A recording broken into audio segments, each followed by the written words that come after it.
First আমি বললাম BJP যেহেতু মন্ত্রী সুকন্দর মজুমদার যেহেতু খোলাখুলি এবং অর্জুন সিং এবং আরো লিডার যারা দিলীপ ঘোষ যারা কমিউনাল কথা বলেছে, ওদের কথা হচ্ছে বেআইনি কথা, ইনসাইট টু রায়েট কথা।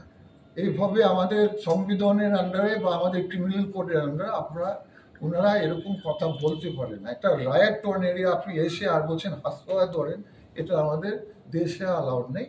তার জন্য কালকে এফআইআর আমরা যাব থানা ইংলিশ বাজার কটা নাগাদ 3:30 মোটামুটি আমাদের প্রোগ্রাম আছে, তো ওটা করব। আর মুখ্যমন্ত্রী যে বলেছি তার জন্য আজকের রেসপন্স আমি খুব দুঃখিত আছে যে মাননীয় মুখ্যমন্ত্রী লোকালরা যদি চায় তাহলে কেন হবে না। কারণ যখন মুখ্যমন্ত্রী নিজে অ্যালিগেশন বলছে যে এ খারাপ করেছে ও খারাপ করেছে, তাহলে বড় তদন্ত হবার উচিত। সেটা কি এনআইএ তদন্তের কথা বলছেন?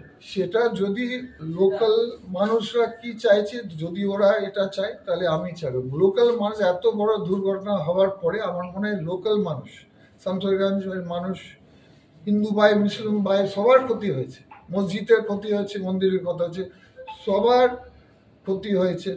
এখন ওই যে কিন্তু অল্প মানুষ এটা করেছে, অল্প মানুষ, এখন 1%ও না, এখন 99% ধুলিয়ান শামসেরগঞ্জের মানুষ ভুগছে। ভালো মানুষ যারা শান্ত আছে, যারা কোনো দিন ধর্ম লড়াই বিভেদ সৃষ্টিতে যায় না, ওরা ভুগছে না।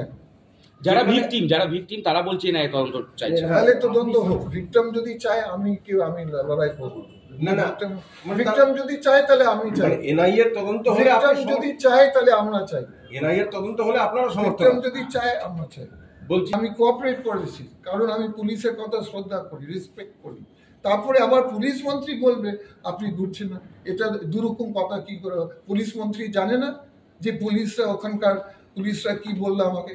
ওইখানে হাইয়েস্ট অথরিটি মালদা মুর্শিদাবাদ আমাকে কি বলছে উনি জানে না কেন?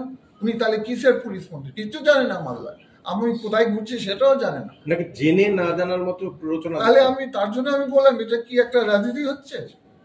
উনি প্রমাণ দিতে পারে কংগ্রেস লোক ইনভলভ আছে, আমি রিজাইন করব, আমি ইস্তিফা করব, কিন্তু উনিও চ্যালেঞ্জ নেই। যত গন্ডগোল চলছে বাংলা, উনার দায়িত্ব আছে, তাহলে উনি রিজাইনও করো, আমিও করছি, উনিও করে। কিরকম কথা, রাজনীতির কথা আমার খুব গায়ে লেগেছে আমার, কারণ আমার গায়ে থেকে বেশি আমাদের ওয়ার্কার, আমাদের কংগ্রেস ওয়ার্কাররা যারা ফিল্ডে থাকে, আমি বান্ধা দিচ্ছি ওদেরকে, ভাই আজকে না 1 সপ্তাহ পরে আমি বান্ধা দিচ্ছি। আর তারপরে মুখ্যমন্ত্রী বলছেন আপনারা দেখা যাচ্ছে না, ঠিক আছে আমরা নামছি, আজকে ফিল্ডে নামছি সব জায়গায়, পুলিশের কথা না শুনলি, কারণ পুলিশ মন্ত্রী বলছে আপনারা নামছি। পুরো একটা ফালতু কথায়, ওর যেখানে এমএলএ আছে, এমএলএ ভাঙচুর হচ্ছে, এমএলএ বাড়ি ভাঙচুর হচ্ছে, কিন্তু ওরা পাওয়ারে আছে ওখানে। শামসেরগঞ্জ এমএলএ তো তৃণমূলের আছে, তাহলে ও নিজে অত ক্ষমতা নেই যে মানুষের সঙ্গে এত সম্পর্ক নেই? এসব বলার একটা রাজনীতি, আমি কি বললাম, একটা রাজনীতি। ইলেকশন আসছে, এনআরসি পার্ট 2, ভাইদের মধ্যে বিভেদ সৃষ্টি করবে ভোট, যেমন এনআরসিতে হয়েছে।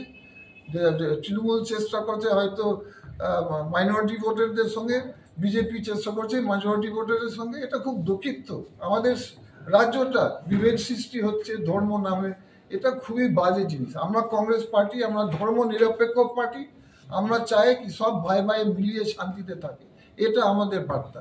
এটা সব জায়গায় আমরা একই কথা বলছি যে আপনারা গুজব কানে দিবেন না, আপনার ভাইয়ের সঙ্গে লড়াই করবেন না, দীর্ঘদিন আপনারা মিলিয়ে থেকেছেন, মিলিয়ে থাকবেন।